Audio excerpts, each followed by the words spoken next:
नमस्कार दोस्तों, आप सभी का स्वागत है स्टूडेंट हेल्प में। दोस्तों, डिक्टेशन की गति रहेगी 90 शब्द प्रति मिनट।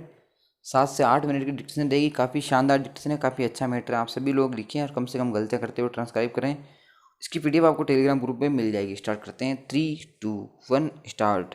हमारे समाज में युवाओं के माता पिता से अक्सर एक सवाल पूछा जाता है, क्या आपके बच्चे सेटल हो गए? Question mark. आपको लगेगा कि इसमें स्त्रीवादी नज़र से देखने के लिए क्या है? Question mark. तो ध्यान दीजिए, इसमें सेटल शब्द का आशय जेंडर से तय होता है। लड़का है तो उसके सेटल होने का तात्पर्य आर्थिक रूप से आत्मनिर्भर हो जाना, और लड़की है तो शादी विवाह हो जाना। यह सही है कि आज के समय में लड़कियों की शिक्षा और आत्मनिर्भरता के आंकड़े पहले से बेहतर हुए हैं और समाज में सकारात्मक बदलाव आया है। शहरी उच्च वर्ग और मध्यवर्गीय परिवारों में भले ही कुछ बेहतरी आई हो, लेकिन ग्रामीण, कस्बाई और शहरी निम्न मध्य वर्ग में अब भी लड़कियों की शिक्षा दीक्षा पर खर्च करने से ज़्यादा उनके विवाह के खर्च को ध्यान में रखा जाता है। सामान्य आर्थिक स्थिति के अनुरूप अब भी लड़के की शिक्षा को ज़्यादा महत्व दिया जाता है और उसे करियर के हिसाब से पढ़ाई लिखाई की सुविधा मिलती है ताकि उसे अच्छा काम मिल जाए। अगर परिवार की आर्थिक स्थिति सामान्य से अच्छी है, तब ही दोनों को एक समान सुविधा मिलती है। यह आज से सालों पहले का सच रहा है और आज भी एक बड़े तबके का है। विराम पैरा। इसका परिणाम यह होता है कि ज़्यादातर लड़कियां काम चलाऊ बीए पास करके शादी ब्याह कर किसी कमाऊ पति की गृहस्थी संभालने चली जाती हैं।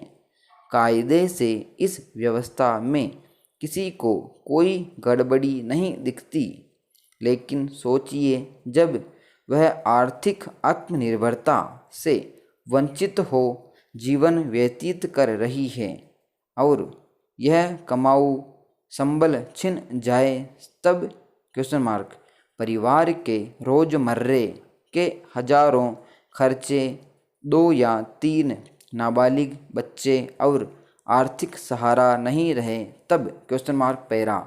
दरअसल कोरोना महामारी के कहर ने कई परिवारों की स्थिति ऐसी कर दी है। विराम।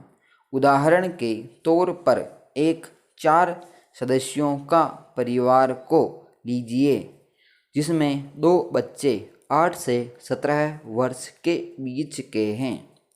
पति किसी अच्छी जगह नौकरी करता है और पत्नी गृहिणी है। ऐसे में महामारी के दौर में अगर पति की मृत्यु हो गई हो, तो परिवार के 3 सदस्य जो आर्थिक रूप से उस पर निर्भर हैं, वे भावनात्मक रूप से तो प्रभावित होंगे ही, आर्थिक मुश्किलों से भी गिर जाएंगे। यकीन मानिए, वह किसी एक परिवार की कथा नहीं। ऐसे हजारों परिवार आजकल हमारे आसपास हैं। विराम पैरा। सिर्फ महामारी की स्थिति में ही नहीं, वरन अक्सर तलाक के बाद भी ऐसे हालात होते हैं कि स्त्री वापस माता पिता या भाई आदि पर निर्भर हो जाती हैं। कई बार घरेलू हिंसा की शिकार स्त्रियां या उनके परिजन आर्थिक निर्भरता की वजह से अलगाव के विकल्प को नहीं चुन पाते। विराम पैरा। ऐसे में क्या हमारे समाज को सेटल होने को पुनः परिभाषित करने की ज़रूरत नहीं? Question mark. बतौर समाज हमें यह समझ बनानी होगी कि स्त्रियों के बेहतर भविष्य के लिए किसी अच्छे घर में अच्छे वर से उनका विवाह कर देना पर्याप्त नहीं, बल्कि शिक्षा, रोजगार और व्यवसाय के क्षेत्र में बराबरी के अवसर उपलब्ध कराना भी जरूरी है। इस मानसिकता को बदलने की ज़रूरत है कि लड़के को अपने घर में कमा कर लाना है और लड़की अंततः पराये घर ही जाएगी, तो उसकी शिक्षा और आर्थिक आत्मनिर्भरता की क्या ज़रूरत। हमें समझना होगा कि बेटी के सेटल होने का मतलब उसका विवाह नहीं, उसका अपने पैरों पर खड़ा होना है। यह बेहतर सामाजिक संतुलन और स्त्रियों की स्थिति में सुधार के लिए भी जरूरी है। विराम पैरा। पर्यावरण की दृष्टि से भी पशु पक्षियों का संरक्षण अनिवार्य है। यदि पशु पक्षी समाप्त हो जाएंगे तो यहाँ हरियाली भी नहीं बचेगी। पेड़ पौधों, वनस्पति, हरियाली के बिना हम जीवित नहीं रह सकते। जीवन के लिए वनस्पति अनिवार्य हैं। पर्यावरण मनुष्य ने बिगाड़ा है, पशु पक्षियों ने नहीं। प्राकृतिक संतुलन बनाए रखने के लिए पशु पक्षी, पेड़ पौधों की उपस्थिति अनिवार्य है।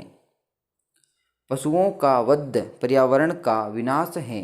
यह प्रकृति के लिए खतरनाक है। फिर भी किसी को इसकी चिंता नहीं। मात्र विदेशी मुद्रा के लालच में हम अपने पशुधन को मिटाने पर तुले हुए हैं। हम प्रकृति को असंतुलित कर अपने जीवन को खतरे में न डालें, अपितु इसके लिए एक आंदोलन छेड़ें ताकि पशु पक्षियों का संरक्षण हो सके और देश में हो रही अंधाधुंध पशु हत्या पर अंकुश लग सकें, मांस का निर्यात रुक सकें, देश में लोकतंत्र के स्थान पर पल रहे लोभतंत्र को निकाल दें, तो यह देश मांस निर्यात से होने वाली कमाई के बिना ही उन्नत हो सकता है। एक पेड़ काटने पर व्यक्ति को सजा और जुर्माना भुगतना पड़ता है, लेकिन वर्तमान में तो प्रतिदिन हजारों लाखों जिंदा पशु कत्लखानों में काटे जा रहे हैं। सरकार ने उनको बचाने के लिए कोई कानून क्यों नहीं बनाए? Question mark. अब कत्लखानों को बंद करने के लिए कानून बनाने का समय आ गया है। कत्लखाने देश के लिए कलंक है। पशुओं को मारने की आवश्यकता नहीं, उनको पालने की ज़रूरत है। विराम समाप्त। तो दोस्तों ये थी डिक्टेशन 90 शब्द प्रति मिनट। 8 मिनट और 52 सेकंड की डिक्टेशन थी। काफ़ी शानदार डिक्टेशन है, अच्छे अच्छे शब्द इसमें आए हैं। तो आप सभी लोग इसका अभ्यास करें और कम से कम गलतियाँ करते हुए ट्रांसक्राइब करें। मिलते हैं नेक्स्ट वीडियो में। जय हिंद।